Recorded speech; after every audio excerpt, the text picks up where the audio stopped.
Hello everyone, हमारा next chapter है पादप हार्मोन। ठीक है, आ जाइए पहला क्वेश्चन स्टार्ट करते हैं। पूछा है कि इनमें से कौन सा पादप हार्मोन नहीं है। ठीक है, ज़रा सारे ऑप्शन सही से देखिए। क्या इंसुलिन के बारे में हमें नहीं पता है कि वो इंसानों से जुड़ा हुआ है, अग्नाशय से जुड़ा हुआ है। ठीक है, और या पैनक्रियाज के अंतःस्रावी भाग लैंगरहैंस की दीपिका की बीटा कोशिकाओं से स्रावित होने वाला जंतु हार्मोन है। ठीक है, जंतु हार्मोन है, पादप से नहीं जुड़ा है। इससे मधुमेह रोग होता है।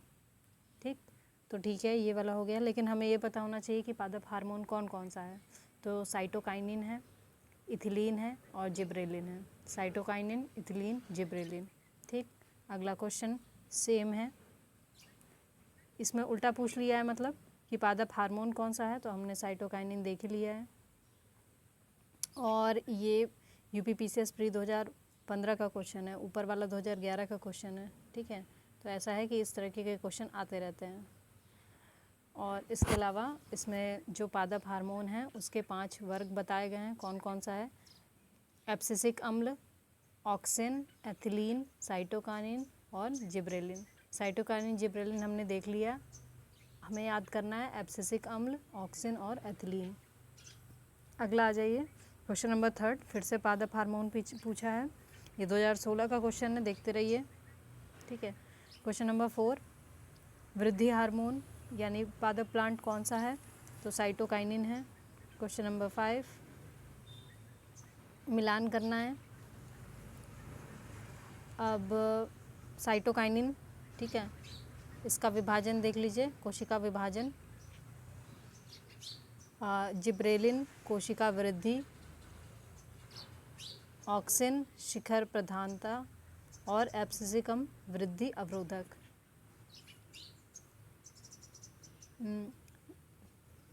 प्लांट हार्मोन के बारे में, पादप हार्मोन। ठीक है,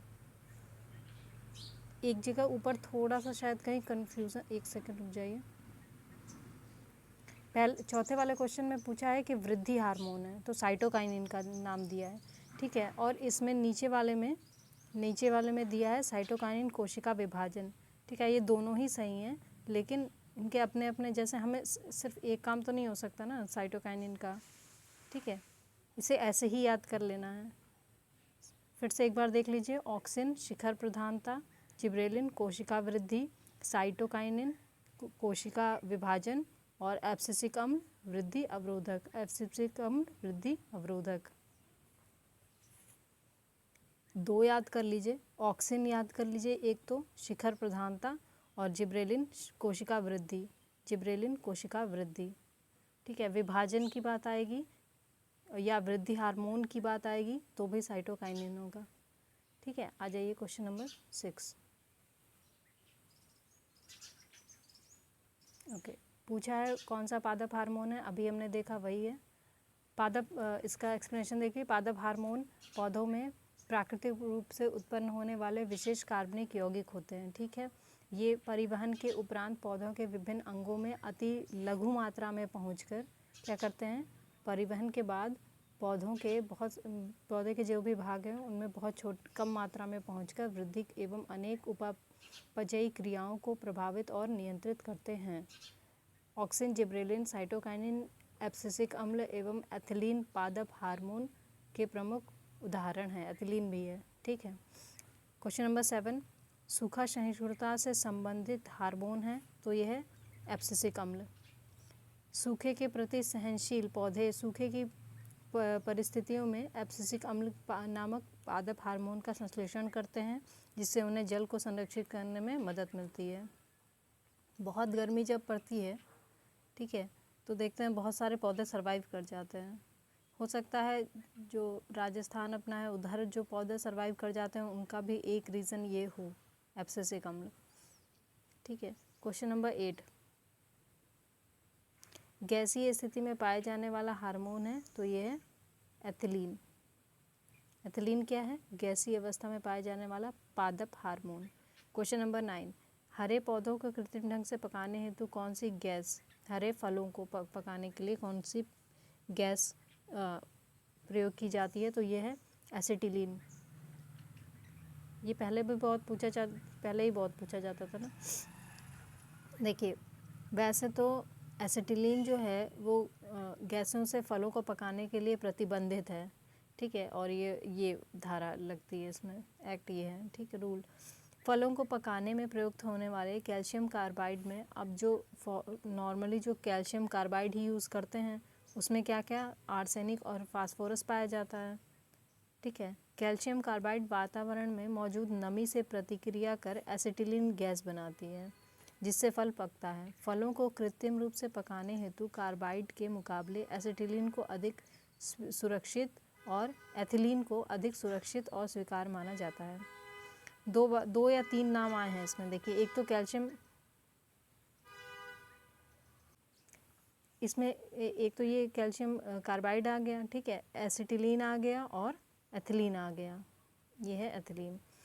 जो एसिटिलीन है इसको तो मतलब ये प्रतिबंधित है, ठीक है। कैल्शियम कार्बाइड में ये सब पाया जाता है, आर्सेनिक और फास्फोरस। तो एथिलीन जो है वो सबसे ज़्यादा सुरक्षित माना जाता है और एथिलीन एक पादप हार्मोन भी है। क्वेश्चन नंबर 10, कच्चे फलों को पकाने के लिए जिस गैस का प्रयोग किया जाता है, देखिए कितनी बार आया है, 2008, 7, 2010, ठीक है, अलग अलग जगह पे। तो एसिटिलीन हो गया। क्वेश्चन नंबर 11, निम्न में से कौन सा पादप हार्मोन मुख्यतः फल परिपक्वता के लिए उत्तरदायी है? अब इसमें एसिटिलीन नहीं दिया है, ठीक है, एथिलीन ही दिया है।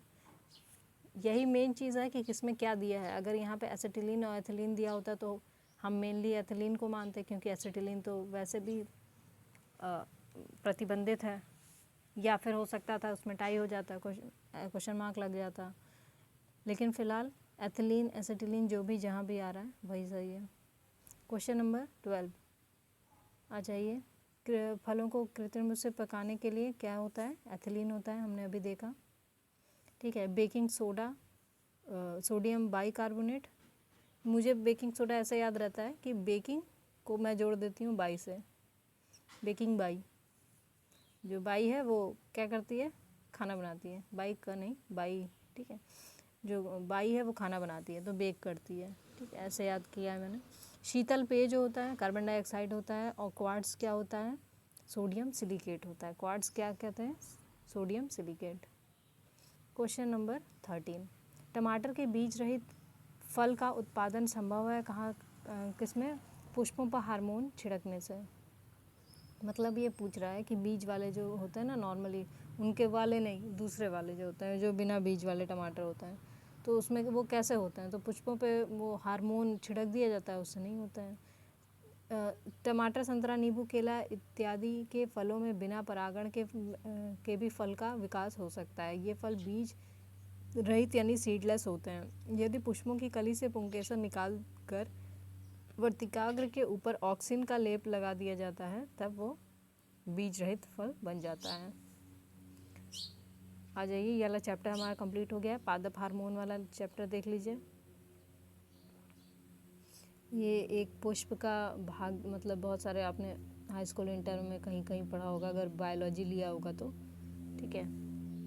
अभी बायोलॉजी वाले बच्चे शायद ज़्यादा अच्छा समझ पाएँ क्या है। डंठल है, पुष्पासन है, इस भाग को पुष्पासन बोलते हैं, इस भाग को पुष्पासन बोलते हैं। ये बाह्य दल हो गया, सीपल बोलते हैं इसको। ये दल हो गया यानी पेटल हो गया, पेटल तो खैर सभी जानते हैं। अंडाशय, ओवरी हो गया, और वर्तिका, इसके सबसे ये ऊपरी भाग को बोलते हैं वर्तिका, और सबसे ऊपरी भाग को बोलते हैं वर्तिकाग्र। फिर हो गया बीजांड यानी बीज होगा, बीज का अंडा या कुछ ऐसे कुछ होगा। और ये है तंतु, ठीक, और ये है परागकोश। इन्हें दोनों मिला के पुंकेसर बोलते हैं।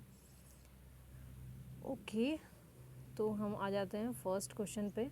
पौधों में अर्धसूत्री विभाजन के अध्ययन के लिए सबसे उपयुक्त भाग है अर्धसूत्री विभाजन, ठीक है, उसका अध्ययन करना है तो सबसे उपयोगी क्या है? परागकोश। पौधों में अर्धसूत्री विभाजन के अध्ययन के लिए उपयुक्त विकल्पों में सबसे उपयुक्त क्या है? परागकोश है। इसमें अर्धसूत्री विभाजन के बाद पराग कणों का निर्माण होता है जो वास्तव में अपरिपक्व नर युग्म कोद्भिद हैं। प्रजनन के लिए पौधों पर पुष्प उत्पन्न होते हैं। पुंकेसर नर जननांग तथा अंडप मादा जननांग के रूप में होते हैं। पुंकेसर में जैसे नॉर्मली इंसानों का, जैसे नॉर्मली जंतुओं में होता है, वैसा ही ये कुछ एक्सप्लेनेशन कर रहा है, बस वर्ड्स अलग अलग हैं। ठीक है, ओके, आ जाइए नेक्स्ट है IAS 2014 का क्वेश्चन है। ठीक है, पहला पूछा है, इसमें पूछा है सही क्या है। तो पहला दिया है कायिक प्रवर्धन क्लोनीय जनसंख्या को उत्पन्न करता है। दूसरा है कायिक प्रवर्धन विषाणुओं का निष्प्रभावन करने में सहायक है। और तीसरा है कायिक प्रवर्धन वर्ष के अधिकतर भाग में चल सकता है। तो पहला और तीसरा सही है और दूसरा गलत है। ठीक है, तो ये क्लोनीय जो कायिक प्रवर्धन है वो क्लोनीय जनसंख्या को उत्पन्न करता है और वर्ष के अधिकतर भाग में चल सकता है। विषाणुओं का निष्प्रभावन करने में सहायक है, ऐसा कुछ नहीं है। पौधे के कायिक भागों यथा जड़, स्तंभ, पत्तों द्वारा जनन जिनमें लैंगिक अंग क्रियात्मक भाग नहीं है कायिक प्रवर्धन कहलाता है। कायिक जनन का मुख्य लाभ यह है कि इससे कोई भी क्षेत्र बड़ी शीघ्रता से एक जाति विशेष द्वारा आच्छादित हो जाता है। ये अच्छी बात है। कायिक प्रवर्धन जो है इसको वेजिटेशन प्रोपगेशन बोलेंगे। ये अच्छी चीज़ है। देखिए, एक छोटी सी जगह पे या एक बहुत बड़ी जगह पे भी आपको जल्दी से अगर पौधे उगाने हैं तो ये उसके लिए बहुत अच्छा है। परंतु यह जनन विधि जाति श्रृंखला की दूरस्थ विधि में सहायक नहीं है, क्योंकि कायिक अंग उतना दूरी तक वितरित नहीं हो पाते हैं जितने कि बीज। कायिक जनन द्वारा उत्पन्न संतति जनक रूपेण, ओके, ये थोड़ा ज़्यादा टफ हो रहा है हिंदी। आई एम सॉरी, ये वाला क्वेश्चन मैं नहीं ज़्यादा समझा पाऊँगी क्योंकि थोड़ी टफ हो गई हिंदी। आ जाइए क्वेश्चन नंबर 3। तना काट आमतौर से किसके प्रवर्धन के लिए उपयोग किया जाता है। तो ये गन्ना के लिए किया जाता है। तना काट क्या होता है? जहाँ तक मुझे समझ में आ रहा है, तने को बीज से काट के और फिर उसको लगाया जाता है। ठीक है, गन्ना कुल ग्रैमनी के अंतर्गत आता है, जिसका तना काट आमतौर से कायिक प्रवर्धन के लिए उपयोग किया जाता है। इसका तना ठोस एवं संधिबद्ध होता है। आपने देखा होगा गन्ने को, तो उसमें जॉइंट्स बने होते हैं, यानी कि कहीं कहीं जैसे जुड़ाव पता चलता है उसमें कि जुड़ा हुआ है, और काफ़ी ठोस तो होता ही है, जिसमें पर्व एवं पर्व संधियाँ पाई जाती हैं। क्वेश्चन नंबर 4, भारत में गन्ने की खेती में वर्तमान प्रवृत्तियों के संबंध में निम्नलिखित कथनों पर विचार कीजिए। ओके, क्वेश्चन ये ISP का क्वेश्चन है, तो इसका पहला और चौथा आंसर हो जाएगा। ठीक है, पहला क्या है? Bird ship settling. अब मुझे ये नहीं पता कि बर्ड शिप सेटलिंग क्या है। ठीक है, मैं बस आपको ये आंसर पढ़ के बता दे रही हूँ। जब बर्ड शिप सेटलिंग को नर्सरी में उगाकर मुख्य कृषि भूमि में प्रतिरोपित किया जाता है, तब बीज सामग्री में बड़ी बचत होती है। ठीक है, शायद ये हो सकता है इसका मतलब कि जैसे नर्सरी में जो भी चीज़ें पौधे हैं या बीज हैं, उनको थोड़ा बड़ा कर दिया जाता है और फिर उसके बाद फिर भूमि में लगा दिया जाता है, कृषि वाली भूमि में लगा दिया जाता है, तो इससे बीज की बचत होती होगी। और चौथा है गन्ने की खेती ऊतक संवर्धन से तैयार की गई सेटलिंग से की जा सकती है। ठीक है, ये वाला तो हमने देख ही लिया है। ऊतक संवर्धन वही वाला है कि शायद कटिंग करके जो लगाते हैं वो। क्वेश्चन नंबर 5, भ्रूण किस में मिलता है? तो बीज में मिलता है। ठीक है, ये याद करने वाला क्वेश्चन है। पौधे में भ्रूण जो है वो बीज में मिलता है। अंकुरण प्रक्रिया के फलस्वरूप भ्रूण बीज से बाहर आता है। क्वेश्चन नंबर 6, माँ पौधे की भांति पौधा मिलता है, किस में मिलता है? तना काट से। माँ पौधा मतलब जो मेन पौधा है उसकी भांति अगर पौधा कहाँ से मिलेगा? तो तना के काट से मिलेगा। कायिक प्रवर्धन वेजिटेशन प्रोपगेशन प्रजनन की एक अलैंगिक विधि है। इसमें नए पौधे किसी भी जनन अंग की सहायता के बिना पुराने पौधों के भागों से प्राप्त किए जा सकते हैं। क्या आपको ये समझ में आया किसने क्या कहा? इसने ये कहा कि मेनली बस ये है कि नए पौधे की लगाने की ज़रूरत नहीं है, जो भी पुराने पौधे हैं उससे तना, जड़, पत्तियां वगैरह जो भी है उससे लगा लीजिए। जैसे फॉर एग्जांपल रोज़ है, ठीक है, तो उसका तना कहीं से भी काट के आराम से लग जाता है। उसी तरह गन्ना है, उसी तरह और भी पौधे हैं, ठीक है, और एलोवेरा का भी लग जाता है आराम से, पत्तियों से ही लग जाता है। ठीक है, तना काट, दाब लगाना, कलम बांधना आदि इसकी पारंपरिक विधियाँ हैं। 3 चीज़ें हैं, स्टेम कटिंग, ठीक है, लेयरिंग और ग्राफ्टिंग। ये जब आपको यूट्यूब पे वगैरह देखेंगे ना वीडियो, तो वो पौधे जहाँ पे भी ये बताते हैं कि पौधे कैसे लगाए जाते हैं, तो वो ज़रूर बताएंगे ये 3 विधि, ठीक है। अलैंगिक जनन द्वारा उत्पन्न नए पौधे अपने जनक के आकारिकी तथा आनुवंशिकी रूप से समरूप होते हैं। इसके विपरीत लैंगिक जनन द्वारा उत्पन्न पौधों में विभिन्नताएं पाई जाती हैं। Question number 7, bougainvillea, carnation, cocoa, अंगूर। अब पूछा है कि इनमें से कौन पादप स्तंभकर्तन, वही यानी स्तंभ जो उसका स्टेम कटिंग है उसकी बात कर रहा है, ठीक है, द्वारा प्रवर्धित किया जाता है, मतलब लगाए जा सकते हैं। तो ये सभी के सभी लगाए जा सकते हैं। बोगनविलिया अगर आपने लगाया हो, आसपास किसी ने लगाया हो, तो सब पता होगा कि बोगनविलिया का कोई भी एक डंठल काट के आप लगा दीजिए, वो लग जाता है। उसी तरह अंगूर होता है और उसी तरह कार्नेशन और कोको भी होता है।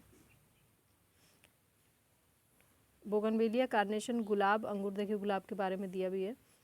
गुलाब, अंगूर में स्तंभकर्तन द्वारा प्रवर्धन होता है, जबकि कोको में स्तंभकर्तन द्वारा प्रवर्धन के साथ ही बीजों द्वारा प्रवर्धन भी होता है, ठीक है।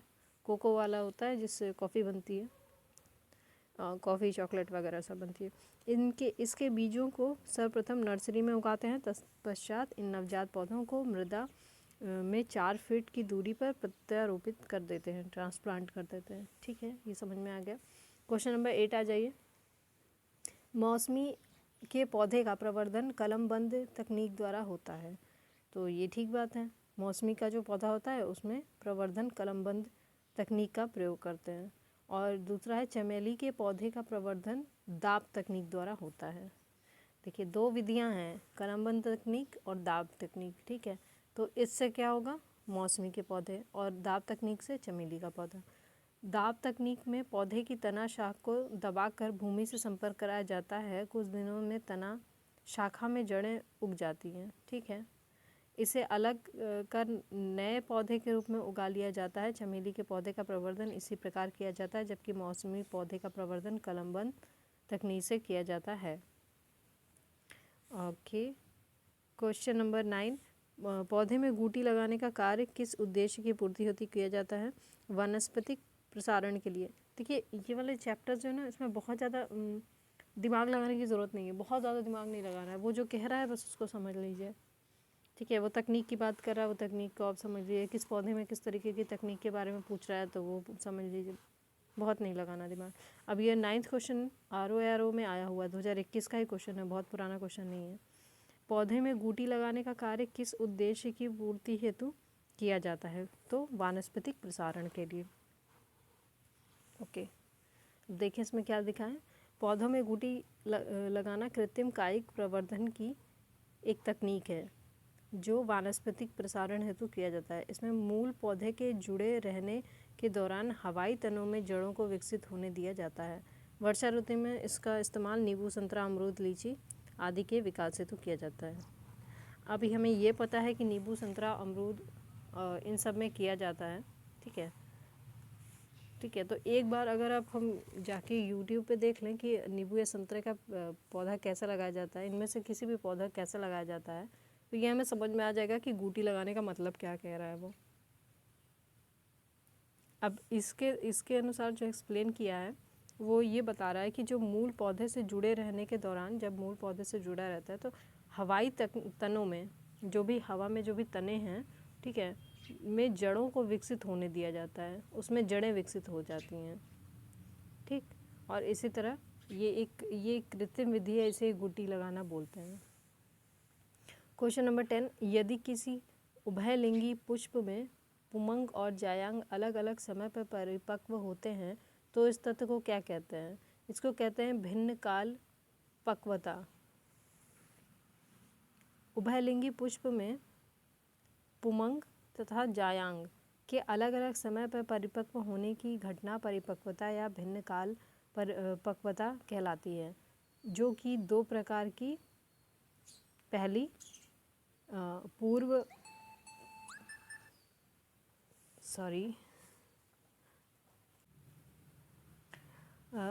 जो कि 2 प्रकार की होती है, पूर्व पुंगपक्वता और दूसरा पूर्व स्त्री पंक्वता।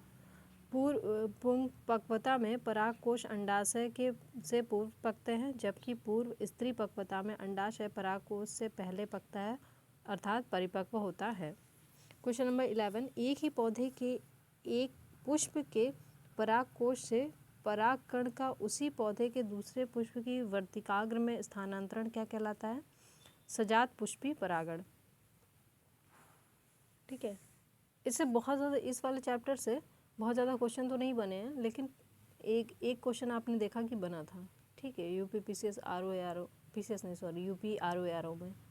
बाकी बीपीएससी का बना है, आईएएस का बना है, ठीक है, बीपीएससी एमपीएससी इन सब का बना है। ठीक है, आ जाइए। तो ये हो गया हमारा ये वाला चैप्टर कंप्लीट। आर्थिक महत्व देख लीजिए, ये वाला चैप्टर क्या है। इसमें ये इम्पॉर्टेंट चैप्टर है। इम्पॉर्टेंट इसलिए है क्योंकि ये हम मोस्टली पूछा ही जाता है कि कौन सी क्या बोलते हैं उसके किस्म के बारे में, जैसे पौधा है, कोई फल है, उसकी किस्मों के बारे में पूछा जाता है। ठीक है, जैसे ये वाला क्वेश्चन देखिए, फर्स्ट क्वेश्चन देखिए, इसमें 2015 का ये क्वेश्चन है। एक ओवरव्यू लेते हैं। ठीक है, क्वेश्चन नंबर 2 एमपीपीसीएस में आया है। 3 फसल की प्रजाति के बारे में यूपीपीसीएस आरओ 2021 का क्वेश्चन है। 2000 और फिर चौथा क्वेश्चन भी 2017 का है, पीसीएस का है। 5वां क्वेश्चन आरओ 2017 का है। अपने आप इम्पॉर्टेंट हो गया है चैप्टर। ठीक है, आप देख रहे हैं 2004 में पूछा है पीसीएस में, 2010 में पीसीएस में पूछा है, आईएएस का भी क्वेश्चन बना है। इसके अलावा 10वां क्वेश्चन भी आईएएस का है, अभी 2020 में ही पूछा गया, बहुत पुराना क्वेश्चन तो नहीं है। 11वां क्वेश्चन भी देख लीजिए, यूपी पीसीएस 2010 का है। ये 2009, 2004, 2005 छत्तीसगढ़ और यूपी पीसीएस 2004। इसका मतलब है कि ये चैप्टर काफ़ी इम्पॉर्टेंट है। ये देखिए आईएएस 2021, ठीक है, 2016 RO IAS 2009, UP PCS 2009, Uttarakhand 2002। I think ये काफ़ी इम्पॉर्टेंट चैप्टर है। हमें ये समझना है कि इस तरीके के क्वेश्चन आ सकते हैं। ठीक है, तो पहला क्वेश्चन है, कंचन एक उन्नत किस्म है, किस चीज़ की? आंवला की है। आ जाइए। आंवला के फल औषधीय गुणों से युक्त होते हैं। ठीक है, आंवला में क्या पाया जाता है? प्रचुर मात्रा में विटामिन सी पाया जाता है। ठीक है, कंचन, कृष्णा, बनारसी। कंचन, कृष्णा और बनारसी इसकी उन्नत किस्में हैं। वैसे जहाँ तक मेरी समझ है और जो मैंने रियलाइज़ किया है, जो भी आर्थिकी वाली जो बुक आती है उसमें जो नई किस्में निकलती हैं उसके बारे में ज़्यादातर पूछता है। फ़िलहाल अपने पास एक नोट्स बना लें। ठीक है, कौन सी एक शॉर्ट नोट ज़रूर बनाएं कि कौन सी किसकी किस्म है। क्वेश्चन नंबर 2, आम की नीलम एवं अल्फांसो के मध्य क्रॉस से किस संकर किस्म के फल का विकास होता है? तो ये है रत्ना। आम का वानस्पतिक नाम क्या है? Mangifera indica. ठीक है, इसमें प्रचुर मात्रा में आम में क्या क्या पाया जाता है? तो मिनरल्स हैं, विटामिन है, एंटीऑक्सीडेंट है। हापुस, दशहरी, लंगड़ा, चौसा, कसर, बादामी आदि इसकी प्रमुख किस्में हैं। नीला, रत्ना और अल्फांसो के क्रॉस से बनी आम की संकर प्रजाति है, जबकि आम्रपाली, दशहरी और नीलम के क्रॉस से बनी संकर प्रजाति है। आम की संकर किस्म के पौधे शीघ्र ही फल देना शुरू कर देते हैं। इनका फैलाव भी बहुत कम होता है, जिसके कारण इन्हें सघन बागवानी में भी लगाया जा सकता है। ये सब याद करने की बिल्कुल ज़रूरत नहीं थी। ठीक है, बस वो पूछा था, एमपीपीसीएस में पूछा है। ठीक है, अलग टाइप का क्वेश्चन है। ऐसे क्वेश्चन हम लोग के यहाँ नहीं पूछते हैं नॉर्मली। हम लोग के यहाँ डायरेक्ट पूछते हैं कि फसल की प्रजाति कौन सी है। तो जैसे काशी लालिमा है, तो किसकी है? ये भिंडी की प्रजाति है और इसे काशी हिंदू विश्वविद्यालय ने तैयार किया है। ठीक है, और इसमें क्या क्या होता है? इसमें कैल्शियम, आयरन के अलावा एंटीऑक्सीडेंट जैसे तत्व भी पाए जाते हैं। Question number 4, CO1148। ठीक है, पूछा है किसकी प्रजाति है? गन्ना की प्रजाति है। गन्ना वन्ना बहुत पूछा जाता है हमारे यहाँ। ठीक है, मतलब यूपी में बहुत पूछा जाता है इस तरीके के। क्वेश्चन नंबर 5, सुमेलित नहीं है, तो अलसी, सूर्या नहीं है। ठीक है, सरसों की प्रजाति है वरुणा, मटर की प्रजाति है सपना और मूंगफली कौशल। ठीक है, आज के टाइम में मूंगफली खाना कौशल हो गया है। ठीक है, आई नो थोड़ा अजीब सी बात है ये, लेकिन है थोड़ा सा, क्योंकि वो बहुत लोग खाते भी नहीं हैं। बताइए, इतनी सस्ती चीज़ इतनी फ़ायदेमंद है तब भी नहीं खाते हैं। मटर सपना, हाँ ठीक है, क्योंकि मटर सपना ही हो गया, इतने कड़े हो गए हैं कि खाया नहीं जा रहा है, पकाने के बाद नहीं पक रहे हैं। अच्छा मटर खाना सपना हो गया है। और वरुणा सरसों, ठीक है। सूर्या आम, पपीता, आलू आदि की प्रजाति है, ना कि अलसी की। सूर्या आम, पपीता, आलू आदि की प्रजाति है। एक ही नाम कई सारे की प्रजाति हो सकते हैं, कोई बड़ी बात नहीं है। सूर्या आम, पपीता, आलू की प्रजाति है। क्वेश्चन नंबर 6, मैक्रोनी गेहूं का वानस्पतिक नाम है, क्या नाम है? Triticum durum. मैक्रोनी गेहूं भी मैक्रोनी हो गया भाई, का वानस्पतिक नाम ट्रिटिकम ड्यूरम है।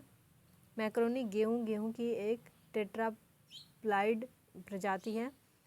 सामान्य गेहूं के बाद यह प्रजाति गेहूं से दूसरी सबसे अधिक खेती की जाने वाली प्रजाति है। क्वेश्चन नंबर 7, जैविक रूप से संश्लेषित नैनोकणों का उपयोग एक नई पारिस्थितिकी मित्र तकनीक है जिसकी कैंसर उपचार में बड़ी संभावना है। इस तकनीक में एक पौधे के निचोड़ का उपयोग करते हैं। पौधा कौन सा है? पार्थीनियम। पार्थीनियम पौधे की पत्ती के निचोड़ का उपयोग नैनोकणों से के जैव संश्लेषण में किया जाता है। कैंसर उपचार में लाभकारी है। ठीक है, आई होप इस पे काम चल रहा हो, बहुत ज़रूरत है। यूपीपीसीएस 2004 का क्वेश्चन है ये। क्वेश्चन नंबर 8, लिटमस अम्ल क्षार सूचक प्राप्त होता है, तो किससे होता है? लाइकेन से होता है। क्या कह रहा है कि लिटमस जल में घुलनशील विभिन्न रंजकों द्वारा का एक मिश्रण होता है जो थैलोफाइट समूह के लाइकेन से निकाला जाता है। लाइकेन कवक और शैवाल का साहचर्य। बस इतना रट लेना है कि लिटमस अम्ल क्षार सूचक किससे प्राप्त होता है? लाइकेन से प्राप्त होता है, क्योंकि इस तरीके के क्वेश्चन टू द पॉइंट ही पूछे जाते हैं, बिल्कुल डायरेक्ट। क्वेश्चन नंबर 9, नीम के पेड़ के बारे में बताया गया है, पूछा है कि सही क्या है। तो कुछ जाति के कीटों और बरूथियों के प्रचुरोद्भवन को नियंत्रित करने के लिए नीम के तेल का प्रयोग कीटनाशक के रूप में किया जाता है। खैर ये तो मुझे भी पता है, आपको भी पता होगा कि नीम के तेल का प्रयोग कीटनाशक के रूप में किया जाता है। और सेकंड है, नीम के बीजों का प्रयोग जैव ईंधन तथा अस्पताल अपमार्जकों का निर्माण करने में होता है। चलिए, हमें नई बात पता चली। ठीक है, इसका उपयोग किस लिए होता है? जैव ईंधन में होता है और अस्पताल अपमार्जकों में होता है। नीम के तेल का अनुप्रयोग औषधि उद्योग में होता है। ठीक है, बिल्कुल होता है औषधि में। ठीक है, आ जाइए। अच्छा, नीम के बारे में बता रहा है। नीम में एजाडिरेक्टिन नामक रसायन पाया जाता है। ठीक है, इस रसायन में कीटनाशक एवं कवकनाशक गुण होते हैं। फसल सुरक्षा की दृष्टि से कीटों में वृद्धि को नियंत्रित करने के लिए नीम का प्रयोग किया जाता है। नीम के कारण हानिकारक कीटों में प्रजनन क्षमता अवरुद्ध हो जाती है। ठीक है, जो भी मान लीजिए कई लोग जो जैविक खेती करते हैं वो इन्हीं सब चीज़ों से, कीटों वगैरह से बचाते हैं। उनको ये पता होता है कि नीम जो है उससे हानिकारक जो भी कीट हैं उनकी प्रजनन क्षमता ख़त्म हो जाएगी या अवरुद्ध हो जाएगी। नीम के प्रभाव से कीटों के लार्वा एवं वयस्क प्रतिकर्षित होकर भाग जाते हैं। नीम के प्रभाव से ही वयस्क कीट बंध्य यानी नपुंसक हो जाते हैं। बड़ी बात है। अतः उनमें वंश वृद्धि की क्षमता में कमी आ जाती है। नीम के विभिन्न भागों से चर्म रोग, क्या आप ये जानते थे कि नीम से उसके ही मतलब चीज़ों से चर्म रोग, परजीवी रोग, गर्भ निरोधक, मलेरिया, चेचक, दमा आदि की दवा। हाँ, तभी गांवों में आपने देखा होगा कि नीम वगैरह की मतलब नॉर्मली पेड़ दिख जाते थे, लेकिन आज के टाइम में नहीं दिखते हैं। आज सबको ये दवाएं खानी है बस, जबकि नीम छोटी छोटी चीज़ों के लिए बहुत अच्छा है। आगे चलते हैं। सर्प, बिच्छू आदि के विषैले प्रभाव को कम करने की दवा बनाई जाती है। क्या बात है। प्रमुख वनस्पति प्रजातियां जिनसे बायोडीजल का उत्पादन किया जाता है। ठीक है, बायोडीजल का। ठीक है, जेट्रोफा सबको पता है। करंजा, नाग चंपा, नीम। मुझे करंजा, नाग चंपा, नीम के बारे में नहीं पता था। ठीक है, तो हम याद कर लेंगे, जेट्रोफा, करंजा, नाग चंपा, नीम। क्वेश्चन नंबर 10, भारत के जैव ईंधन की राष्ट्रीय नीति के अनुसार जैव ईंधन के उत्पादन के लिए निम्नलिखित में से किसका उपयोग कच्चे माल के रूप में हो सकता है? ठीक है, तो पहला कसावा हो गया, दूसरा क्षतिग्रस्त गेहूं के दाने हो गए, ठीक है, और इसके अलावा सड़ा आलू हो गया और चुकंदर हो गया। कुल्थी और मूंगफली के बीज का प्रयोग नहीं होता है, ठीक है। कसावा, क्षतिग्रस्त गेहूं के दाने, सड़ा आलू, चुकंदर। ओके। 2018 को भारत सरकार द्वारा राष्ट्रीय जैव ईंधन नीति 2018 की घोषणा की गई, ठीक है। पहला तो ये क्वेश्चन तैयार हो गया कि राष्ट्रीय जैव ईंधन नीति की घोषणा कब की गई? 2018 में। कच्चे तेल के आयात में कमी लाना तथा घरेलू स्तर पर जैव ईंधन के उत्पादन को बढ़ाना इस नीति का प्रमुख उद्देश्य है। इसके अनुसार जैव ईंधन के रूप में एथेनॉल का उत्पादन हेतु क्या क्या यूज़ किया जाता है? गन्ने का रस, चुकंदर, मकई, कसावा, सड़े आलू, क्षतिग्रस्त अनाज जैसे गेहूं, चावल, ठीक है, इत्यादि का उपयोग कच्चे माल के रूप में हो सकता है। क्वेश्चन नंबर 11, निम्नलिखित फलीदार पौधों में कौन पेट्रोपादप भी है? पेट्रोपादप कौन सा है? करंज है, अभी हमने देखा, ठीक है।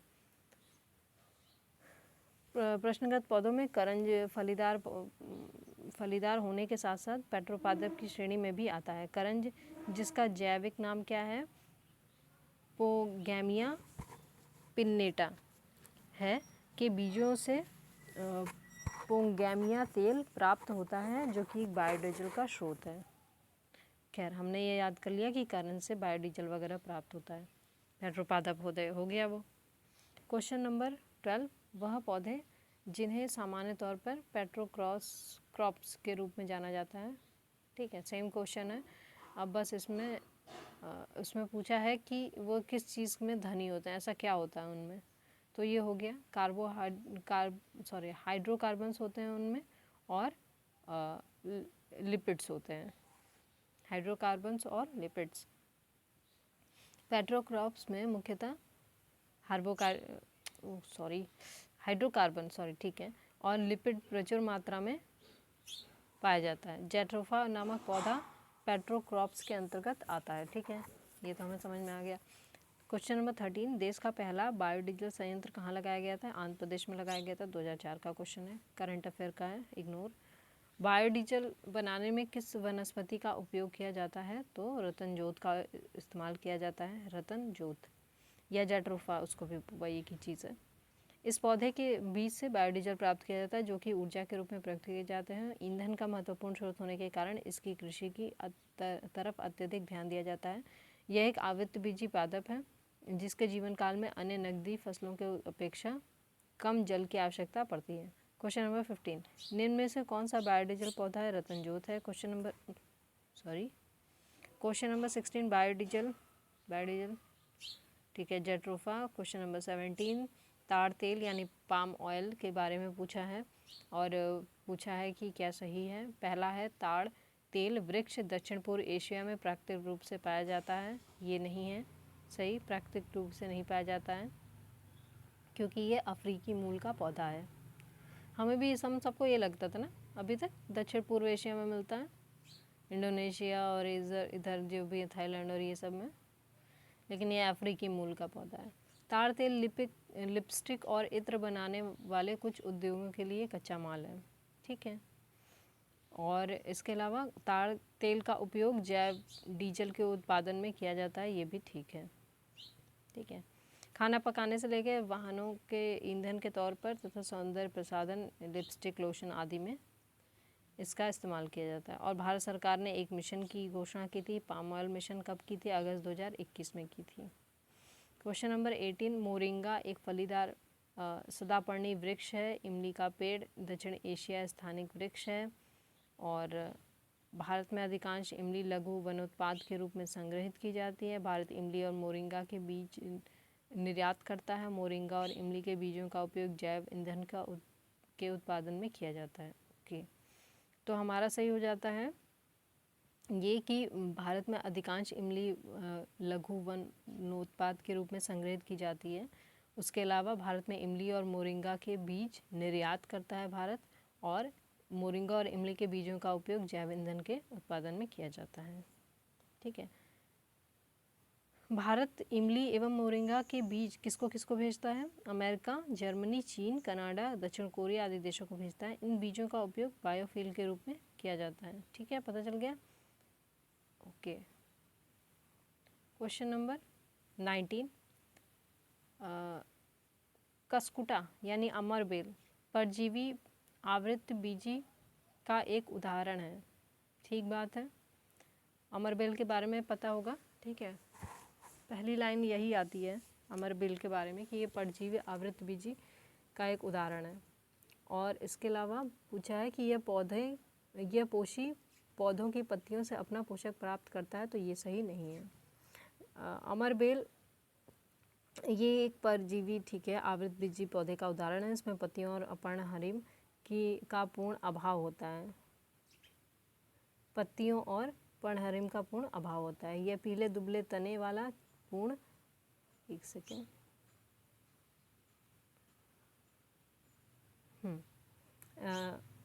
यह पीले दुबले पत्ते दुबले तने वाला पूर्ण स्तंभ परजीवी है। इसका तना पोषक के चारों ओर लिपट जाता है और तथा स्थान स्थान पर परजीवी मूल निकलकर पोषक के तने के जाइलम और फ्लोएम में घुस जाते हैं वहाँ से भोजन और खनिज लवण और जल प्राप्त करते हैं।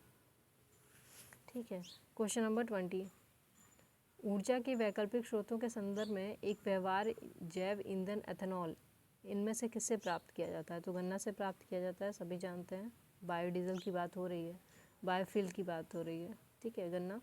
क्वेश्चन नंबर 21, चिलगोजा निम्न से किस एक प्रजाति के बीज से प्राप्त होता है? तो ये पाइन से प्राप्त होता है।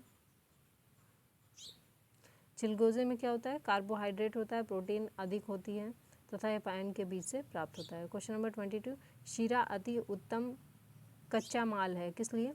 पावर अल्कोहल के लिए। एक सेकंड के लिए इसका क्वेश्चंस देख लेते हैं कितने हैं। ठीक है, 40 क्वेश्चंस हैं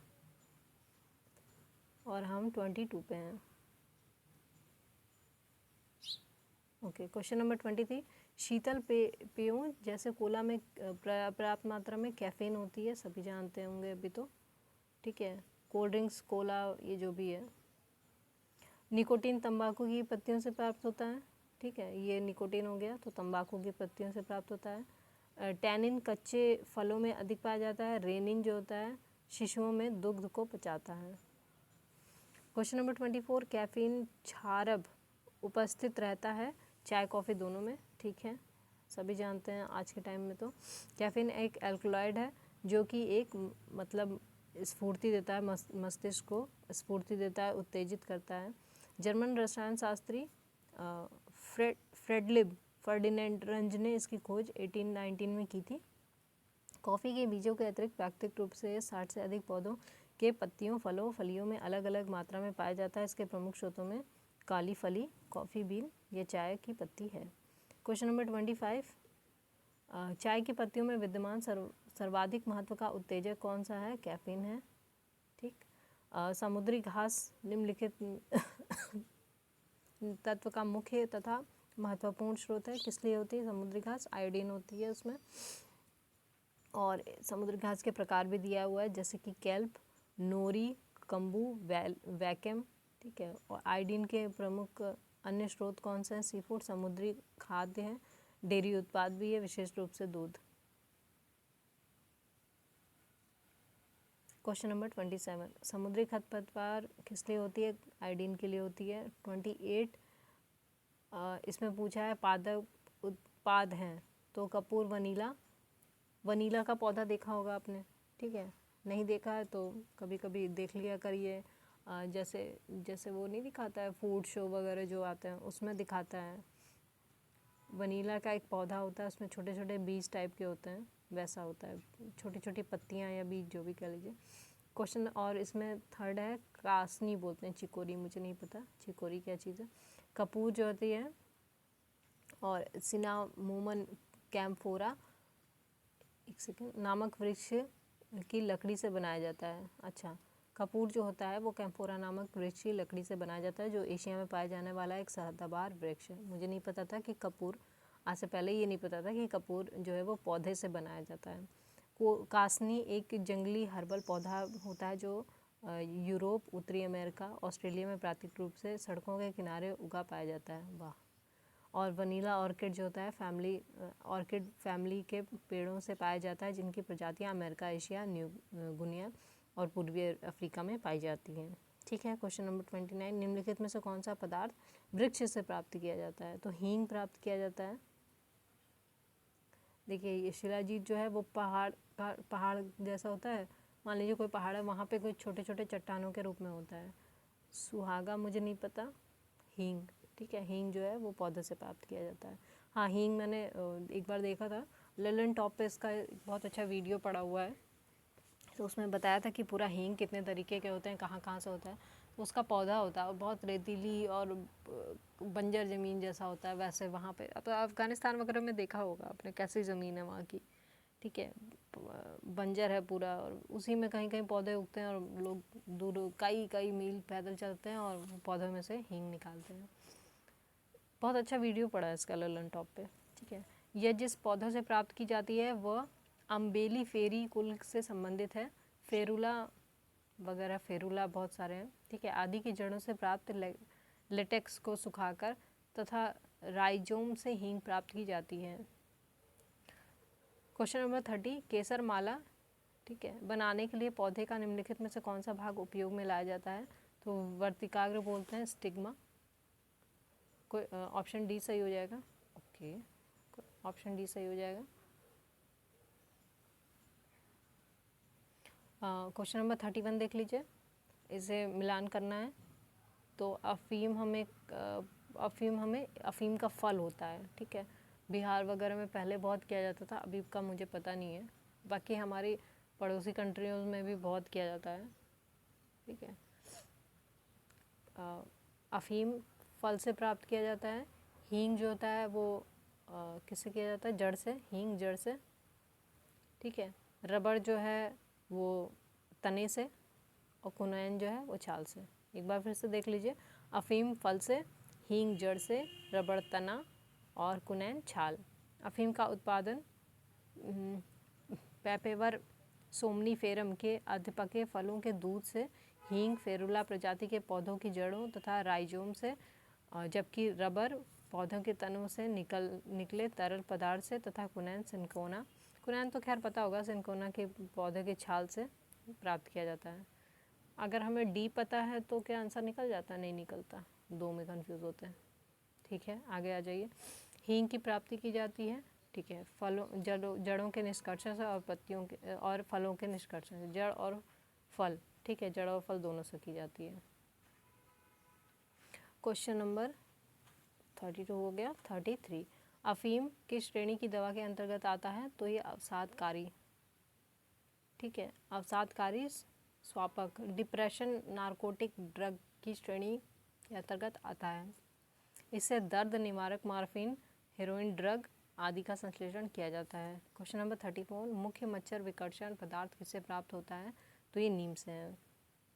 नीम में औषधि गुण होते हैं, इसके बीज और पत्तियों से दवाएं बनती हैं। तुलसी एवं हल्दी में प्रतिजैविक गुण पाए जाते हैं। नींबू में विटामिन सी होता है, इसमें प्रतिरोधक क्षमता होती है। क्वेश्चन नंबर 35, निम्नलिखित में से किसका उपयोग प्राकृतिक मच्छर प्रतिकर्षण तैयार करने में किया जाता है? लेमन ग्रास जो होती है, ग्रास, लेमन ग्रास बोलेंगे, से सिट्रोनेला नामक तेल निकाला जाता है। इस तेल का उपयोग मच्छर प्रतिकर्षी के रूप में स्प्रे, लोशन और सिर्फ तेल के रूप में किया जाता है।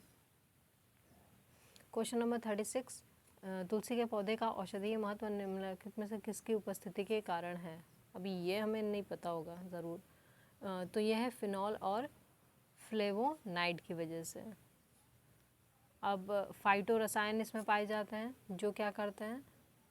प्रदाहनाशी, एंटी इन्फ्लेमेटरी, ठीक है, जो जलन होती है उसको कम करते हैं। प्रति ऑक्सीकारक होते हैं, एंटीऑक्सीडेंट गुणों से भरे होते हैं। तुलसी के पत्ते में अर्क में, पौधे के अर्क में फ्लेवोनाइड, सैपोलिन, ठीक है, ये याद करने वाली चीज़ है। फ्लेवोनाइड, सैपोलिन, ग्लाइकोसाइड्स, फिनॉल आदि उपस्थित रहता है, जिसकी वजह से इसमें ये अपने औषधीय गुण, खैर ये कहने वाली बात नहीं है कि अब तो लिक्विड में भी आने लगा है और कई तरीके की तुलसी का लिक्विड आता है।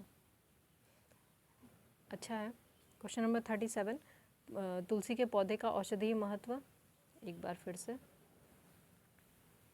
ठीक है, देखिए ये क्वेश्चन 2 बार पूछा गया है और 2019 में पूछा है यूपीपीसीएस प्री में और 2021 में पूछा है आरओ में। तो इस क्वेश्चन से हमें ये सबक मिलता है कि हमें पीसीएस के भी क्वेश्चन सॉल्व कर लेने चाहिए। ठीक है, आरओ के लिए, अगर हम आरओ की तैयारी कर रहे हैं तो उसके लिए, और रिपीटेड मतलब रिपीट होते हैं क्वेश्चन, आपको भी पता होगा। क्वेश्चन नंबर 38 पूछा है कौन सा सही नहीं है, तो ऑक्सीटोसिन हार्मोन है, बिल्कुल हम सब जानते हैं ऑक्सीटोसिन हार्मोन है। और एस्पार्टेम जो है वो संश्लेषित मधुरक है, ठीक है, बिल्कुल सही है। और ये एक मिनट मैं दिखा दूँ, ये क्वेश्चन कब का है, 2019 का है। नियोप्रीन क्या है, नियोप्रीन विशिष्ट रबड़ है। ठीक है, याद करना है, पहला आ जाइए ऑक्सीटोसिन हार्मोन है, दूसरा एस्पार्टेम क्या है, संश्लेषित मधुरक है, तीसरा नियोप्रीन क्या है, विशिष्ट रबड़ है, और रेयान क्या है, ये फाइबर है। रेयान क्या है, फाइबर है, जो प्राकृतिक स्रोतों तथा वृक्ष और अन्य कृषि उत्पादों से प्राप्त किया जाता है। यह रूपांतरित स्टार्च नहीं है। क्वेश्चन नंबर 39, निम्नलिखित में से किस कुल के पौधे से टापा कपड़ा बनाया जाता है, तो ये है मोरेसी। टापा कपड़ा प्रायः शहतूत परिवार यानी मोरेसी के पौधों की आंतरिक छाल का उपयोग किया जाता है इसके लिए। और ये प्रशांत महासागर के द्वीपों में मुख्य रूप से टोंगा समूह फिजी में बनाए जाने वाला एक वर्क क्लॉथ होगा। मेरे ख्याल से ये करंट का क्वेश्चन रहा होगा, इस वजह से पूछा है। क्वेश्चन नंबर 40, मिलान करना है, पूछा नहीं मिलान नहीं करना है, इसमें पूछा कौन सा सही है। ठीक है, तो चुकंदर चीनी, बिल्कुल ठीक बात है। ओके, एक सेकेंड। ठीक है, चुकंदर चीनी सही है, और शहद ग्लूकोज फ्रक्टोज बिल्कुल सही है, कपास सेल्यूलोज ठीक है, दुग्ध लैक्टोज सब तो ठीक है, सब सही है। ठीक है, चीनी चुकंदर ठीक, शहद ग्लूकोज फ्रक्टोज, कपास सेल्यूलोज, दुग्ध लैक्टोज, ठीक बात है, सब सही है। यहाँ पे हमारा वाला चैप्टर कंप्लीट हो गया है। अब रोग और उपचार, विषाणु जनित रोग, बहुत बहुत बहुत इंपॉर्टेंट जो चैप्टर है। आपको भी पता है वायरस बैक्टीरिया से रिलेटेड कोई ना कोई क्वेश्चन हर साल आता ही आता है। तो next chapter next video. Thank you.